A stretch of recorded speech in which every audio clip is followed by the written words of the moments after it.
Welcome to the Dirt Life podcast. I'm here with my good friend Trevor from Liebherr Canada. Welcome to the podcast. Yeah, thanks for having me.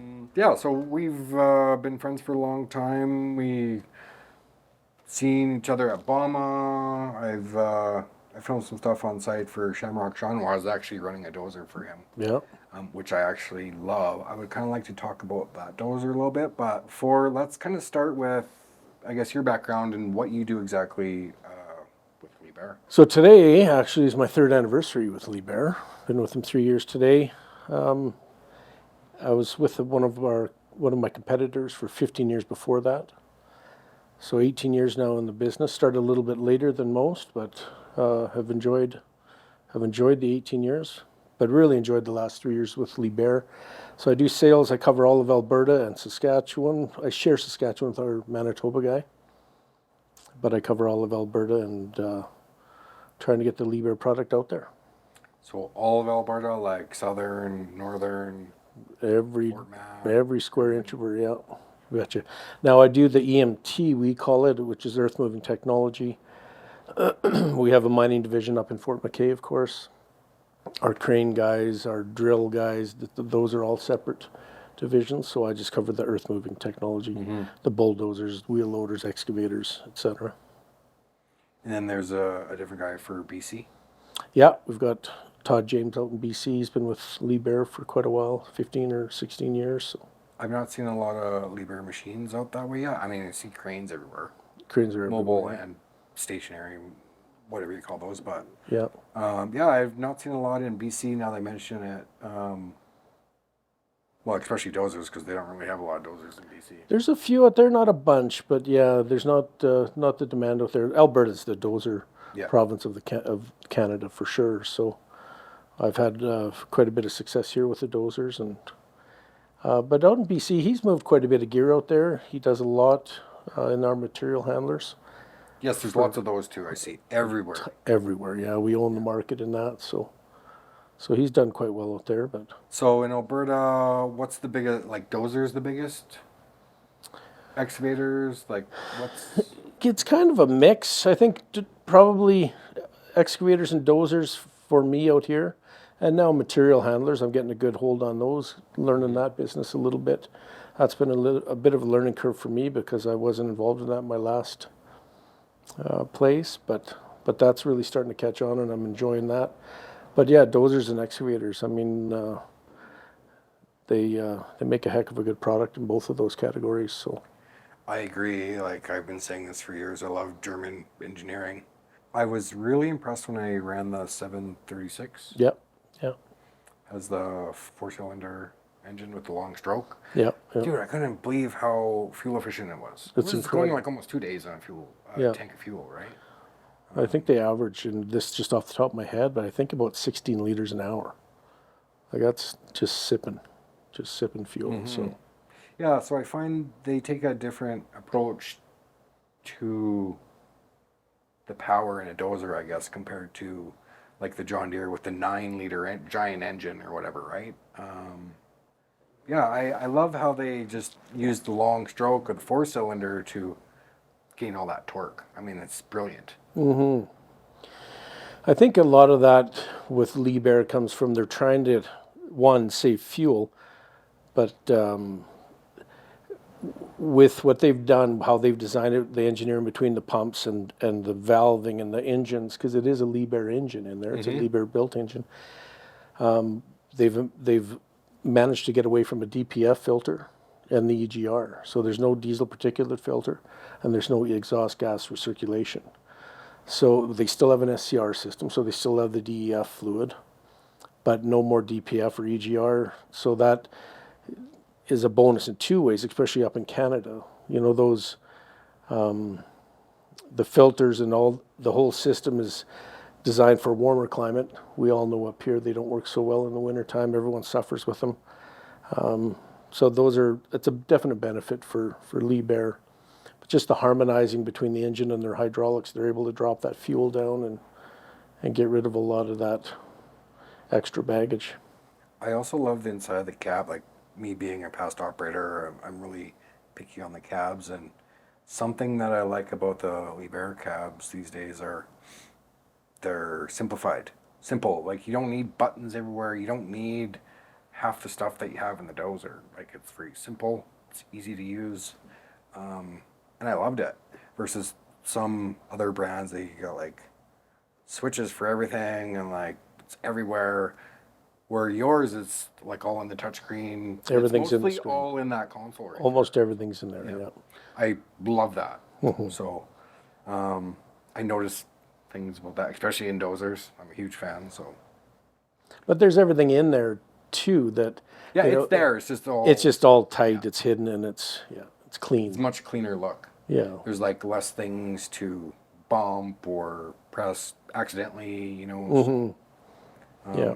Yeah, no, I loved it, and the power is incredible. The paint finish, just kind of everything is like such high quality, even like the plastics within the cab, and like the clasps on the windows, like all this stuff matters after time in a Dozer because all the vibrations it starts to rattle. So like I'm very picky on cabs and the materials that they're actually using for that because like you run for a few thousand hours and if the window doesn't stay closed, like as That's an right. operator, like, what are you doing? Can you not make this better? Yeah. Like a little bit more effort would be great. And these days, operators have more power than kind of the contractors.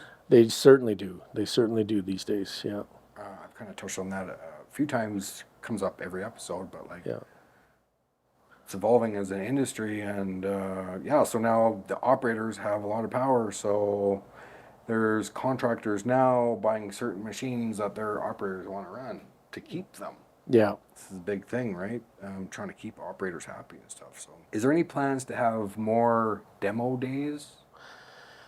Yeah. So, I mean, we were in the same situation as everyone else. The last couple of years, stock was at a premium. It was hard to find gear, hard to keep gear. So now we're seeing more inventory come in. So we've already, I brought a LH50 and a material handler and just strictly for demo, which a year ago was impossible. They were sold before they touched ground. So little things like that are changing. But yeah, we're looking at doing some demo days this coming spring and perhaps midsummer as well. Get people in the seats because the thing with Liebherr is that it's like you've witnessed. It's a great product, but people just don't know it in Alberta. That's why I asked about demo days. Like I feel people just need to get in them. They need to get in. They need to sit in the seat. And like I spent 15 years at the competitor, and when my good friend David Reed called me and said, "Why don't you come over to Liebherr and come work with us?" I went, "What am I going to sell? A crane?" I didn't even know Liebherr made an excavator. I had no idea. So, and it's an impressive unit, but unless someone gets in the seat, they're not going to buy it. So it's imperative that we do that we show the customer, and it's Liebherr Canada is a great company. Really nice to work for, and they give me a lot of freedoms. Liebherr is owned still by a family. It's a family-owned company, which allows me it gives me a little more freedom, a little less red tape.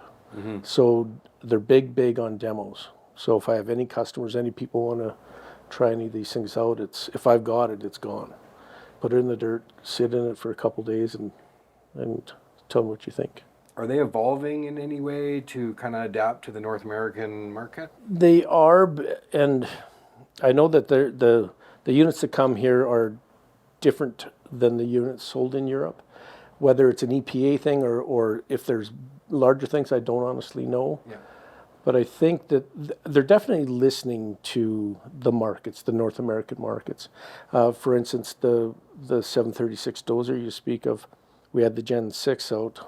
And there was 3 things that customers didn't like about that Dozer, and the Gen 8 came out shortly after, and all those 3 things were taken care of. So they listen to the end user now, and from Canada. So, is there a North American machine? I don't know well enough to answer. Yeah, well, like I don't mean North American machine, but They're very competitive when they're building units and designing new gen units. They're looking at all the competitors and what is good, what is bad. And then they kind of design around that. Our new truck, our 30-ton articulated truck, I mean, Volvo owns the truck market. There's no question about that.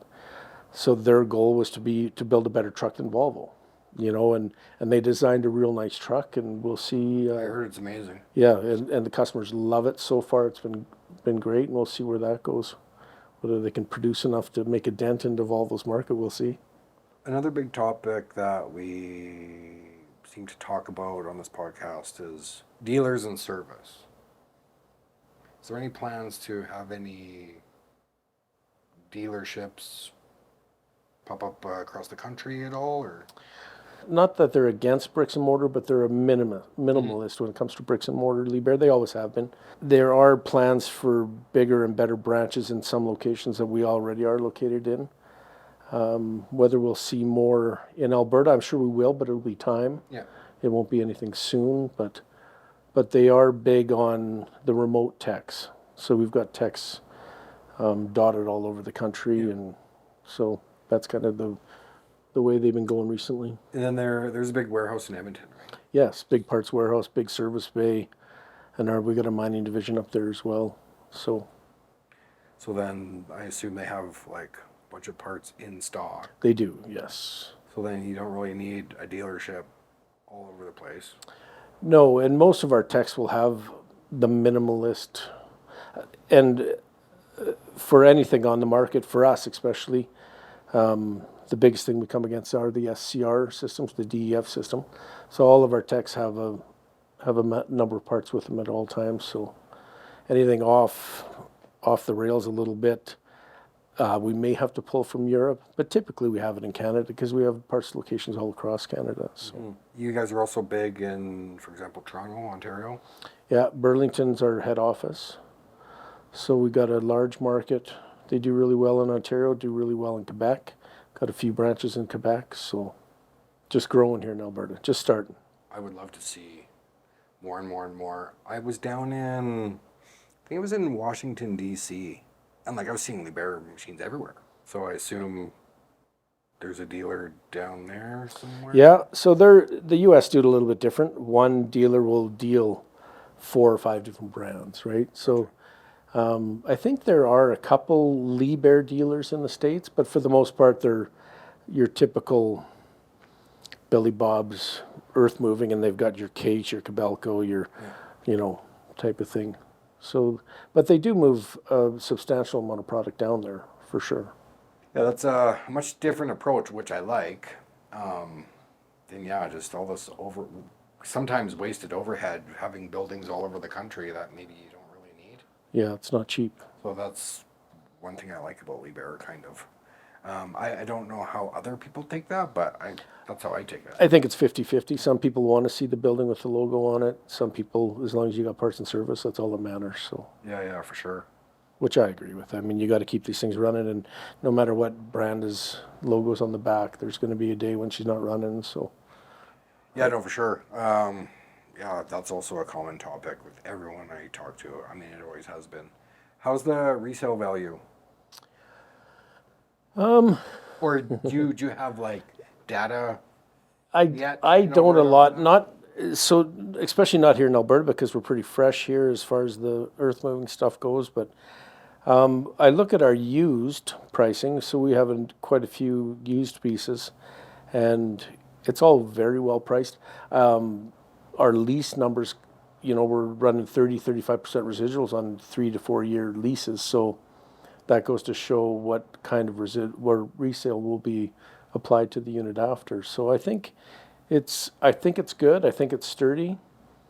Is it Caterpillar resale? No, but no one will ever have the resale that Caterpillar has. But I think it's good, and I think that for me the measuring stick for that is the leases. So we show really good residuals on our lease backs. Is there any rental companies renting Liebherr machines? Not in Alberta. You should get on that. I know. I've tried. I've taken a couple stabs at it, and without any success yet. But we'll keep going. We'll keep trying. I think that's a good way to get people in the machines. It is, yeah. And that it's funny that you say that because I find most of my clientele are repeat clientele now. So like I said, 3 years into it now, and trying to get some product into the market that's never been in the market. I was able to do that, but a lot of my clientele now are repeat customers. Once they have the piece, they see that we do have service parts, keep that machine running, see the cost, the production cost of running it. Typically, we'll buy another piece. So if we had a rental division, Yeah, should. that would help too. I mean, same. Yeah. Good idea. A good idea, yeah. Get guys in the seat and make money at the same time. And make money, yeah. I'm with you on that. But what do I know? I'm just an operator. What are your clients saying about, okay, let's do this. Let's say you have a first-time client, they buy a machine from you. What are they saying about their first machine that they buy? Like they love it, they're ecstatic, like they're super happy with everything. Like what are you hearing from clients? Yeah, I think people, it's the surprise it's great product. It truly is. And I mean, that's easy for me to say. I'm the salesman for it, so how believable am I? But at the end of the day, for a customer to come back right away and buy their second piece from you and not even give it a thought, it shows you how much they love their first piece, right? I would imagine that a customer would be kind of like, damn, like kind of blown away.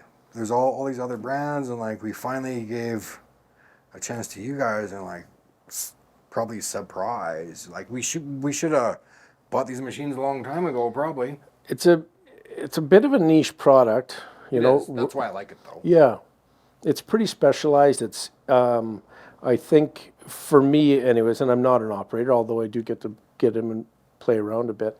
But the feedback I get is the hydraulics. The operators are amazed by the hydraulics, the smoothness, the power, but the ability to go into that screen, like for instance our excavators, you can go in that screen and you can adjust the power and the speed for every hydraulic action on that thing, whether it's the swing, the bucket, the arm, you can adjust speeds and power. So you can make that machine feel like a John Deere or feel like a Caterpillar, or, you know, react the way you want it to. Mm-hmm. And it's impressive, you know. So most of the guys who've purchased them or, you know, had them for a while, they fall in love. There's a lot of good about them. I don't think you're able to, like in other brands, go in there. I don't think any of them. You need like the boss's code to go in there and change pump pressures. You do, yeah. But you're able to do that in the loaders, the dozers, the excavators, everything. You can go in and change your speeds, and yeah. I'm gonna have to post about that. There you go. I didn't know this. Like I did, but it just occurred to me. Yeah. So, yeah. I'll drag you out to one and we'll spend the afternoon on it. Yeah, no, for sure. I'd love that. I miss running machines. I don't really get to do it very often these days. Always behind a camera or podcasting or whatever. I'm in this office too much. Yeah. I need to get out more. We'll get out in the dirt and let you play around on one. Yeah, I know for sure. I don't really think Liebherr even, bold statement, but I don't think they compete with Caterpillar just because, like, they're doing their own thing. They are doing their own thing. I mean, I'm not like you get the big construction companies that have 300 pieces. I'm not their supplier. Mm-hmm. You know, if they've got a couple special things they want, then I can supply that. But I'm not your everyday operators in and out of that machine.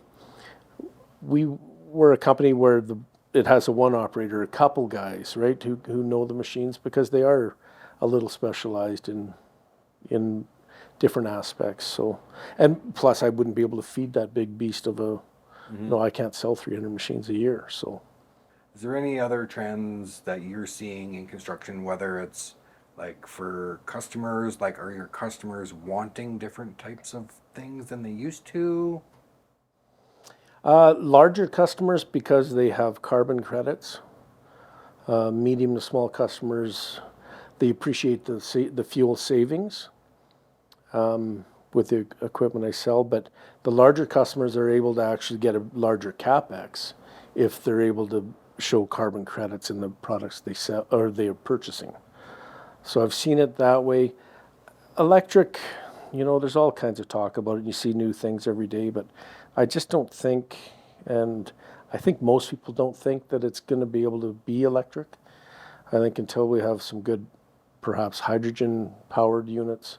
Which Liebherr premiered an engine at Obama. Yeah, and they're working hard on that. They, from everything I've heard from Liebherr, they don't think that there is any future in batteries, unless there's a brand new invention of a battery this big that holds a charge for 2 days, right? It's just costly and weight and longevity. It's just not there right now with batteries. So I think even if they were able to create something that small that would last 2 days, physically it would be so it would be so dangerous. yeah, chemically. Yeah. Yeah. That like the dangers may outweigh the benefits. Mm-hmm. So yeah, different fuel type. Yeah, we'll see what the future brings, but I don't see it. Personally, I don't see it being electrical. But now, that being said, we do have pigtail electrical units available, like LH26 we have. So if you want to run power, and it's got a spool, we got different versions of it, but you can put a spool on it, and I think it goes 100 yards or 200 yards or whatever. But I mean, there are things like that, but that's more, I think, designed for an indoor application rather than a fuel savings. But what is something people should know about Liebherr in general? That's a good question. What does Liebherr stand for? Well, Liebherr's the family name. I met the owner. One of the owners. The main owner. Yeah. Jan? What's his name? Jan? You know what? I don't know. Yes.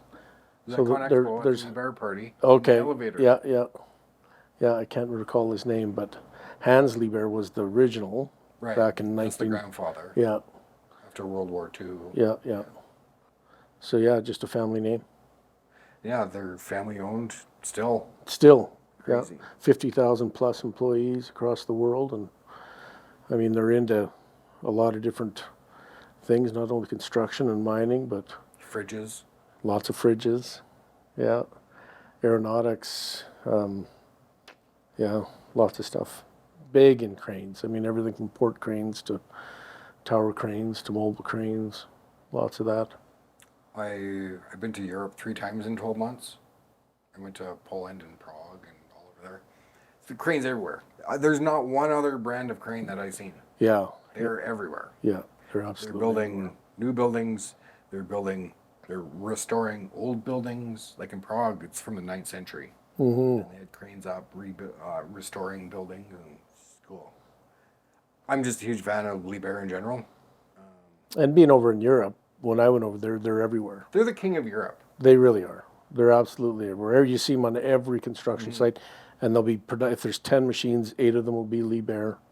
Building culture is hard. We're here to do the heavy lifting. With over 30 years of experience in education, curriculum writing, and counseling across our team. We have created a program that helps you do the intentional work to create a better culture for our industry. Step by step, we will help you implement the 4 pillars: branding, team building, professional development, and community impact.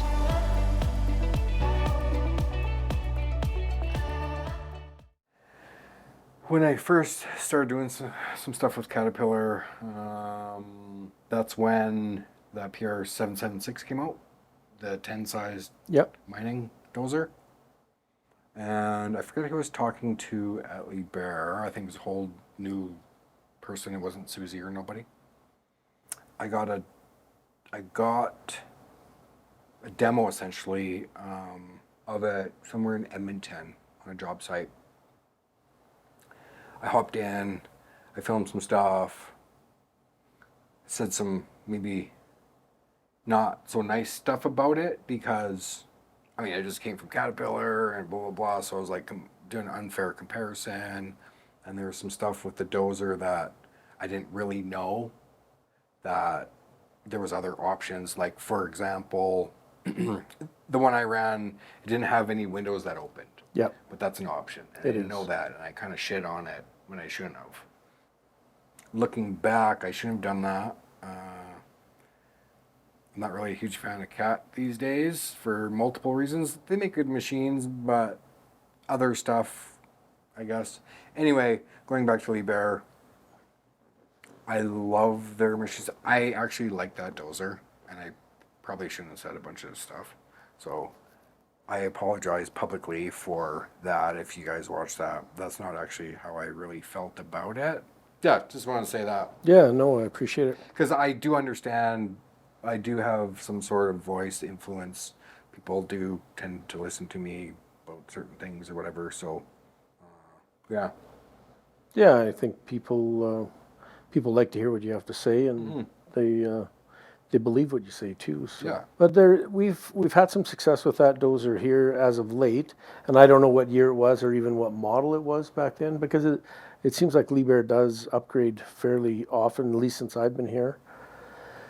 But the 776 and the 766 have been extraordinary dozers, and we find that the operators actually fight to ride them. I think, one, they're very smooth, but it's a high drive now, so that helps with that as well. But not only are they smooth, but they're quiet.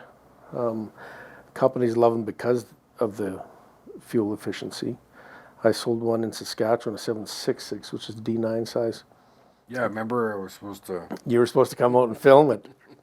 I never did get clearance It's on that, okay, by it's the way. okay.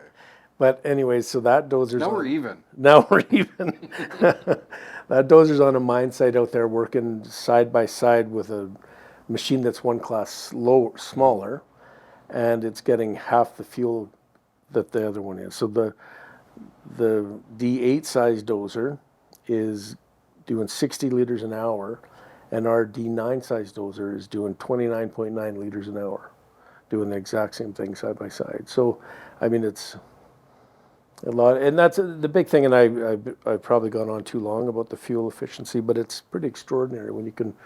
That's a big thing to business, like contractors. It's Fuel is huge. one of the biggest overheads. Yeah. It probably is the biggest overhead. But so our D10, our 776, and our 766 are hydrostatic dozers, which is, Liebherr's they like their hydraulics and they know how to work them.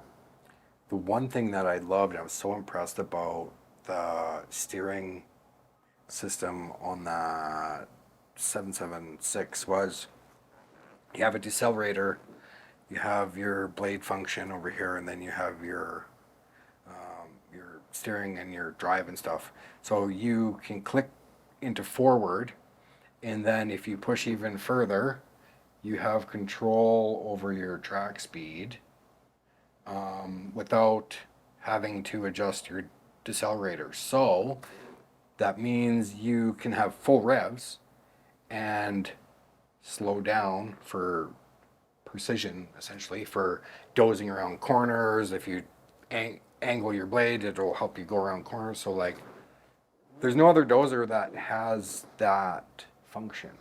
So that's an option. So I love it. Oh, Every dozer should have that. So we brought them in with that, and lots of guys don't like that. What? Yeah, I Are you know. stupid? I know. Do they even run dozers? So we bring them in just with your standard D10 controls now. People in construction don't like change. They don't like change. They hate change, especially Alberta. They do not like change. I think every excavator out there should have a pin grabber on it, just because. And I never knew them before I started here. I don't like pin grabbers. Oh, I know. See, but you're from Alberta. Why? I also came up in the era where you had a giant steel wedge and you had to hop out and go under the bucket with a wrench Busting and wrenches a mini sledge and Yeah. pull the bolts out, change this wedge by hand. And then came the power wedge, which I love. You know, I came out more in the bulking, earth-moving Yes. side stuff, so pin grabber, I don't really have use for that. That just takes more dig force away from the geometry of Yeah. the whole stick boom system, right? But Yeah. it does have a place for sure in many applications, especially when you have to change your buckets all the time. Yeah. But Yeah, on the smaller gear for sure. yeah, on the smaller gear. Yeah. There are some machines that do have big pin grabbers though. Yeah, for sure. Yeah. I find, like, we sell a lot of bigger excavators out east, but they don't tend, again, Alberta's kind of we just move a lot of dirt here. Texas of Canada. We really are. You know, when we I move, love it. and they do things completely different out there. They do run almost nothing but pin grabbers out east. But when you buy when you have an excavator out east, you only got one bucket. So I'm like, why do you even have a coupler? But they don't typically run more than one bucket. Sometimes they do, sometimes they don't. So it's a bit of a different philosophy out east than it is out west here. We just like moving dirt, and lots of it. Yes. Oh, I love it. I've not spent a whole lot of time out east. I've dealt with a couple companies, but not really a whole lot. And I've obviously never worked out there as an operator for a construction company, but I have noticed that they do things a lot differently over there than here. For example, that pin grabber and stuff. So They do, yeah. I guess region kind of dictates all sorts of different stuff, whether it's in this country or the U.S. or in Europe. Like, it's all different methods of doing things. I mean, they all kind of work for certain things. I guess as a contractor or an operator or whatever, you just kind of have to decide kind of what works best for you in that moment. But, yeah, And we're seeing more. I mean, with the tilt rotators and stuff, we're seeing a little bit of a different species come into our market here now. So and more of it, you know, and that's the thing that I find too with Liebherr is with that niche or that specialized market. I've got a 918, a wheeled excavator, and call it a 20-ton wheeled excavator, but it'll have a trailer and multi-attachments. I mean, the thing's almost $1 million after it's rigged up. So, but it's a one-man show and can it's a do everything. one-man show. It's got every tool you can imagine. It's a German Army knife. Well, Swiss is right, Swiss is right, yeah. right next to him. Yeah. Well, I think our head office is in Switzerland. Is so it? There you go. Oh, yes, it is actually. I think it is. Yeah. So it's a Swiss Army knife. Yeah, so that's that European way of doing things being brought here with the tilt rotator and that type of setup. Yes. Yeah, no, I like to see that. I'm a huge fan of tilt rotators, and it makes sense for certain applications. 100%, yeah. Like Sean, for example, trying to build a rock wall and having to maneuver a fixed bucket, let's say, and You get in never- like you would spend all day maneuvering, Yeah. where he can basically do everything without even moving. Yeah. It makes total sense. Yeah.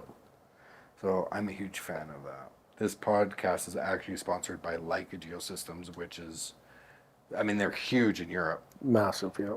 They have the same type of European approach to things as I'm seeing with Liebherr and all the guys who make tilt rotators, because there's like 4 or 5 of them. Yeah, they're also trying to get more involved with the market here in North America and listening to contractors and stuff like that, right? In Europe, I see every machine from Liebherr, they all have Leica on them. And And tilt rotators. It's like everything. so from factory, we have a lot of Leica pre-wired products because we are somewhat married to Leica in Europe.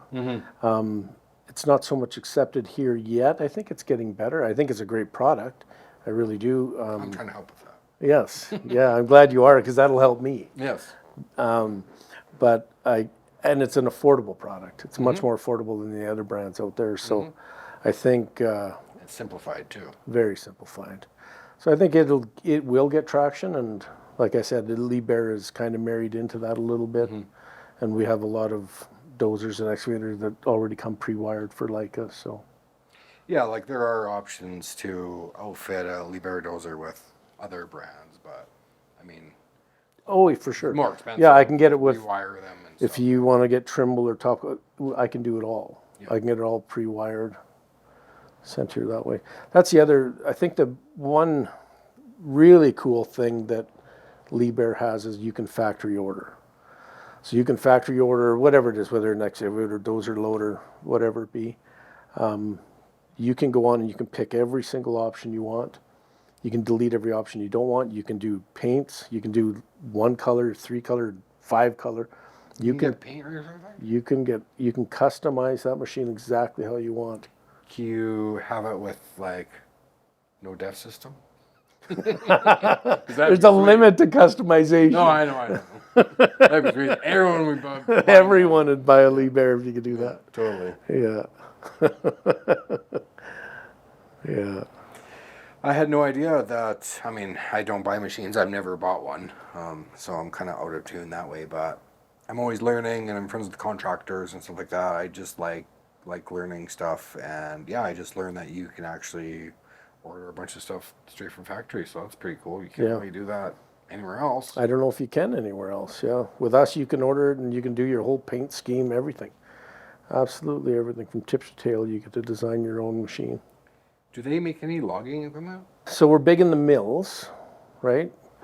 For our Telehandler, like. yeah, for the material handlers. Not really designed for out there, although there has been some adaptation, but local adaptation to put it, but not so much, no. Mm-hmm. Yeah, but in the mills, in the log mills, in the lumber mills, we're very predominant. Why should someone consider Liebherr machines? Like, honestly, not salesman, not talking here. No bullshit? Yeah, I don't like bullshit. Well, as a salesman, first of all, two things I'll never do. I'll never diss the competition, and I'll never lie. I've been doing this too long to. I think, that's a good question. There's a lot of excellent product out there. And what would make you, I think if you compare, whether it be whatever product you're looking at, if you compare even price-wise, so you're dealing with, if you come through me, you're dealing essentially directly with the factory.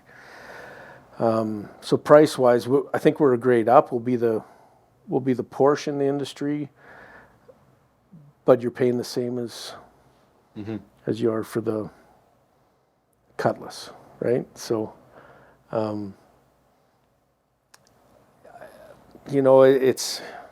They're operator friendly and operator focused machines. Everything is focused on the operator, and I think that's where we shine. Is the operator can get in there and it's his machine. He can set that up to whatever he likes and how he wants it to feel. Mm-hmm. Do you know much about the Liebherr nomenclature? As far as weights and so like the 9 in the number means excavator. Yes, I did. I know some. I don't know it all, but I do know some. Mm-hmm. Yes. Yeah, because 7 is for dozer. Yep. 5 is for loader. 9 is excavator. A9 is wheeled. R9 is tracked. Now, is there a number in there that tells the weight of the machine? In the excavators, yes. But not the other ones? No. I asked because every brand is a little bit different. Yeah, so I know. Figure this out. Yeah, and I used to know. So, like our dozer's a PR 736, for instance. PR is push rock. I did not know that. Yeah, push rock, and the 7 is dozer class, and the 36. The 6 was the series, like the. But it's not anymore. It's not anymore. They changed that. Yeah, so I don't know what that is. I should have studied before I came here today. I don't want you to study. No, like I want. Yeah. Organic. 100%. If you don't know something, that's fine. Like I don't know lots of shit too. Yeah. You ask me stuff, I may have no clue. That's fine. Yeah. I mean, you're a salesman. You're not a product specialist. No, and or an engineer or whatever, right? Like. I have a lot of customers that right away they say, "Well, what does that weigh? How many horsepower?" I said, "I don't know." Look it up. There's fact sheets. Yeah, look on your Google phone. It. Yeah, I mean, it's the world's on your phone today. Why do you got to ask me questions? I don't know. Yeah. So what's next for Trevor? Well, I think I've seen, like I mentioned earlier, I've seen some success on the material handler side, so I'm going to keep kind of pushing on that end. It's a great product. It truly is, and you get some operators in and they're blown away. So I think I'm going to keep really trying to push. We had a stronghold in Alberta at one point with that, and as far as the earth moving, like the loaders and dozers and excavators, Liebherr's never really pushed hard in Alberta. But the material handlers, they did, and we had a pretty good market share at one point. And then Liebherr screwed up. I mean, there's no hiding that. We dropped the ball on service, we dropped the ball on parts, and it kind of just faded away. They were still strong out east, but they kind of dropped the ball on Alberta and even Saskatchewan. So they're back now, and back strong. I mean, I don't know how many people are in our office in Atchison, but she's full. Like they're running out of room up there. But so now I've got confidence. We've got a great service department behind us. We've got a great service manager in Atchison, Dustin Fluid. He's doing an excellent job. So I've got some confidence, and our parts department's growing by the day as well. So now we can go back and reach back to those clients that we dropped the ball on before, and hopefully bring them back. And I've seen some success already, and I think we'll get there slowly but surely. And I'll keep picking the little dozer and excavator and wheel loader customers as we move along. But I think you hit the nail on the head. We got to have some demo days and get some people in the seats. And Need to attract people into the industry and even into the brand of machines and stuff like that, right? Like, and it's an unknown. Isn't You know, it truly is an unknown. So it's fresh anyways. It's fun. I enjoy it. Some days are hard, but for the most part, I enjoy it. Do you have any big deliveries coming? For example, that PR 766 Yeah. that got shipped on a boat, came to the East Coast, got trucked across the country. Another big delivery like that going to a customer? I've got some multi-unit deliveries coming up. I've got some landfill packages coming out for some customers, so that'll be exciting. There's 2 locations in Leduc and Lethbridge that'll be getting multi-units, multi-machines, so that'd be a good site to bring you out to do some footage on there. That 918 I was speaking of, that'd be a good one to have. That'll be that's a pretty extraordinary piece, that one. And it's got, like I said, just a multitude of attachments on it. So They also make their own attachments too, right? they do. And it's, so just to touch on that, so they do make a tilt rotator, they make, A wrist bucket. yeah, they make all that kind of stuff. They would make all their own attachments.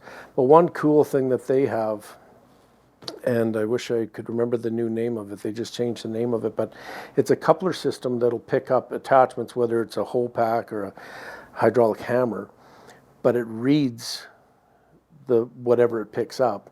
So it's all wet, right? It's all wet couplers. Yeah. No, you don't have to get out and do any hoses. It's all, but it'll pick it up and it'll read what the product is, and it'll change the pressures and flows automatically, which is a very impressive system. So I sold a 920 to that customer that I wanted to get you out to, Yeah. that we never made it out to. So everything he has, he can sit in his cab, he can switch from a cracker jaw to a shear to a hole pack, and it automatically changes the flows and pressures in his system to match whatever he picks up. That's crazy.